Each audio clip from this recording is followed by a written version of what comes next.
Hello everyone. So this video was requested by moongirlgetszapped, and I thought I'd give it a shot. This book I showed in a previous video.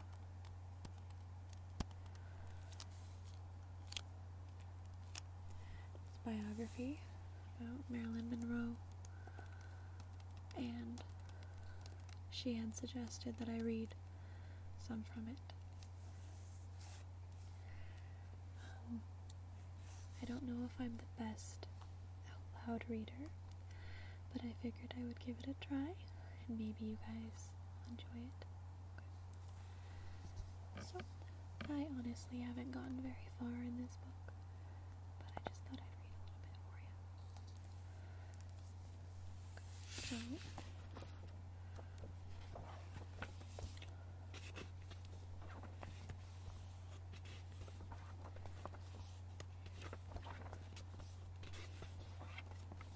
I'm gonna go ahead and skip the foreword and just go ahead and start with the first chapter. Okay.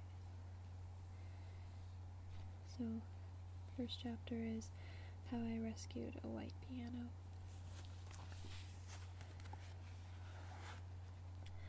I thought the people I lived with were my parents. I called them Mama and Dad. The woman said to me one day, "Don't call me Mama. You're old enough to know better. I'm not related to you in any way. You just board here. Your mama's coming to see you tomorrow. You can call her Mama if you want to." I said thank you. I didn't ask her about the man I called Dad. He was a letter carrier. I used to sit on the edge of the bathtub in the morning and watch him shave and ask him questions. Which way was east or south, or how many people there were in the world. He was the only one who had ever answered any questions I asked. The people I had thought were my parents had children of their own. They weren't mean, they were just poor. They didn't have much to give anybody, even their own children, and there was nothing left over for me. I was 7, but I did my share of the work. I washed floors and dishes and ran errands. My mother called for me the next day. She was a pretty woman who never smiled. I'd seen her often before, but I hadn't known quite who she was. When I said, "Hello, Mama," this time she stared at me. She had never kissed me or held me in her arms or hardly spoken to me. I didn't know anything about her.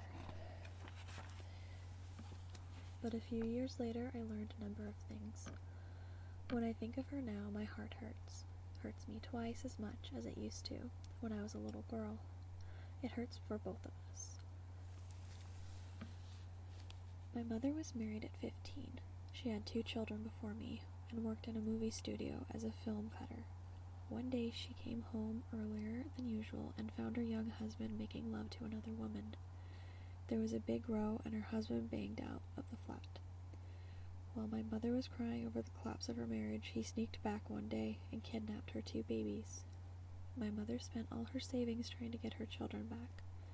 She hunted them for a long time. Finally, she traced them to Kentucky and hitchhiked to where they were. She was broke and with hardly any strength left when she saw her children again. They were living in a fine house. Their father was married again and well off. She met with him but didn't ask for anything, not even to kiss the children she had been hunting for so long. But like the mother in the movie Stella Dallas, she went away and left them to enjoy a happier life than she could give them. I think it was something besides being poor that made my mother leave like that.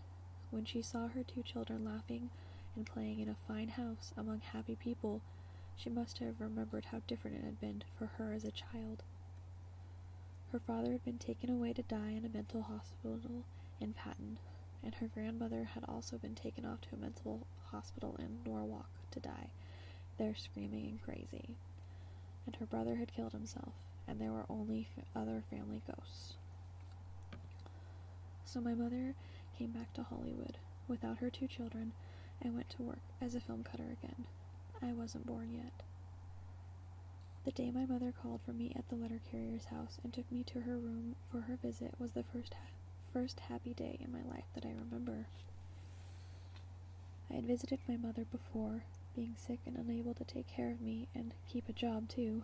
She paid the letter carrier $5 a week to give me a home. Every once in a while she brought me to her other room for visits. I used to be frightened when I visited her, and spent most of my time in the closet or of her bedroom, hiding among her clothes. She seldom spoke to me except to say, "Don't make so much noise, Norma."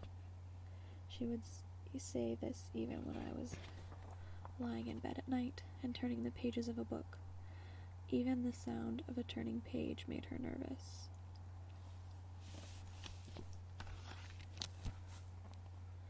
There was one object in my mother's room that always fascinated me. It was a photograph on the wall. There were no other pictures on the wall, just this one framed photograph. Whenever I visited my mother, I would stand looking at the photograph and hold my breath for fear she would order me to stop looking. I had found out that people always ordered me to stop doing anything I liked to do. This time my mother caught me staring at the photograph, but she didn't scold me.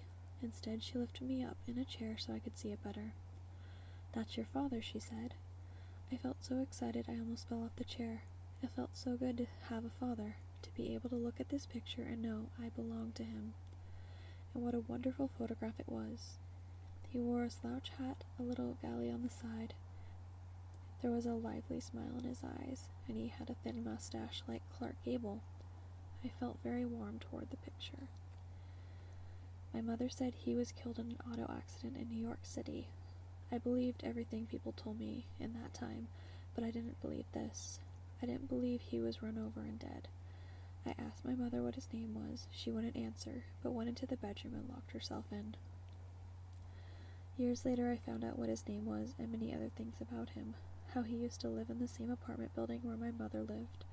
How they fell in love, and how he walked off and left her while I was getting born, without ever seeing me. The strange thing was that everything I heard about him made me feel warmer toward him. The night I met his picture, I dreamed of it when I fell asleep, and I dreamed of it 1,000 times afterward.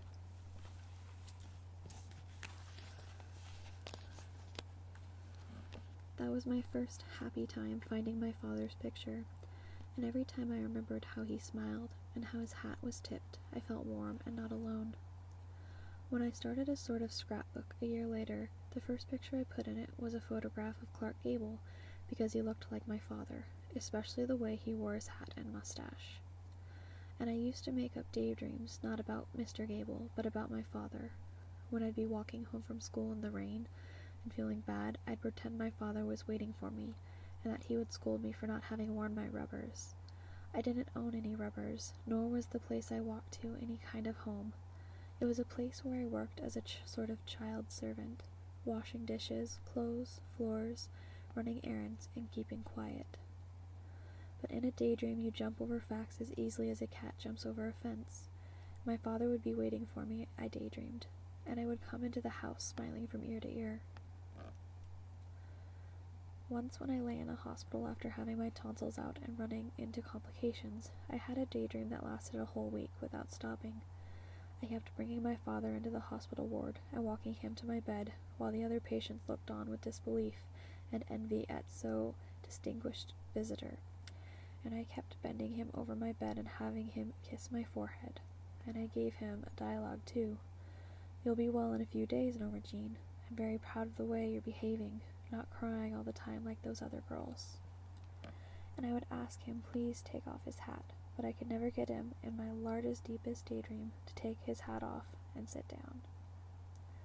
When I went back to my home, I almost got sick again. A man next door chased a dog I had loved and who had been waiting for me to come home. The dog barked because he was happy to see me, and the man started chasing him and ordering him to shut up. The man had a hoe in his hand. He swung the hoe. It hit my dog's back and cut him in half. My mother found another couple to keep me. They were English people and needed the $5 a week that went with me. Also, I was large for my age and could do a lot of work. One day, my mother came to call. I was in the kitchen washing dishes. She stood looking at me without talking. When I turned around, I saw her there with tears in her eyes, and I was surprised. "I'm going to build a house for you and me to live in," she said. "It's going to be painted white and have a backyard," and she went away. It was true. My mother managed it somehow. Out of savings and a loan, she built a house. The English couple and I were both taken to see it. It was small and empty, but beautiful, and it was painted white. The 4 of us moved in. I had a room to myself.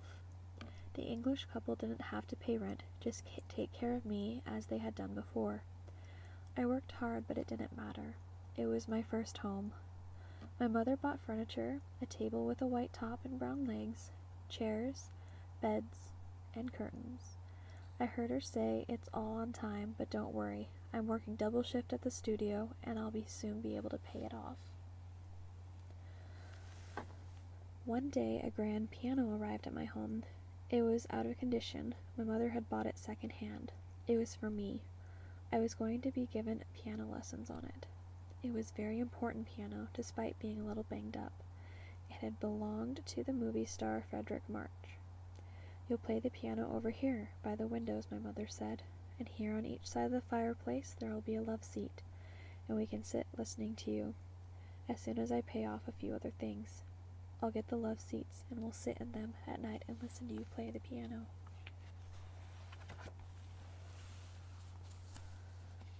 But the 2 love seats were not to be. One morning, the English couple and I were having breakfast in the kitchen. It was early. Suddenly, there was a terrible noise on the stairway outside the kitchen. It was one of the most frightening noises I'd ever heard. Bangs and thuds kept on as if they would never stop. "Something's falling down the stairs," I said. The English woman held me from going to see. Her husband went out and after a time came back into the kitchen. "I've sent for police and the ambulance," he said. I asked if it was my mother. "Yes," he said, "but you can't see her." I stayed in the kitchen and heard people come and try to take my mother away. Nobody wanted me to see her. Everyone said, "Just stay in the kitchen like a good girl. She's all right, nothing serious." But I went out and looked in the hallway. My mother was on her feet. She was screaming and laughing. They took her away to the Norwalk Mental Hospital. I knew the name of the hospital in a vague way. It was where my mother's father and grandmother had been taken when they started screaming and laughing. All the furniture disappeared. The white table, the chairs, the beds, and white curtains melted away, and the grand piano too. The English couple disappeared also, and I was taken from the newly painted house to an orphan asylum and given a blue dress and a white shirtwaist to wear, and shoes with heavy soles. And for a long time, when I lay in bed at night, I could no longer daydream about anything. I kept hearing the terrible noise on the stairs and my mother screaming and laughing as they led her out of our home she had tried to build for me. I never forgot the white painted house and its furniture. Years later, when I was beginning to earn some money modeling, I started looking for the Frederick March piano. After about a year, I found it in an old auction room and bought it. I have it in my home now in Hollywood. It's been painted a lovely white. It has new strings and plays as wonderfully as a piano in the world, as any piano in the world.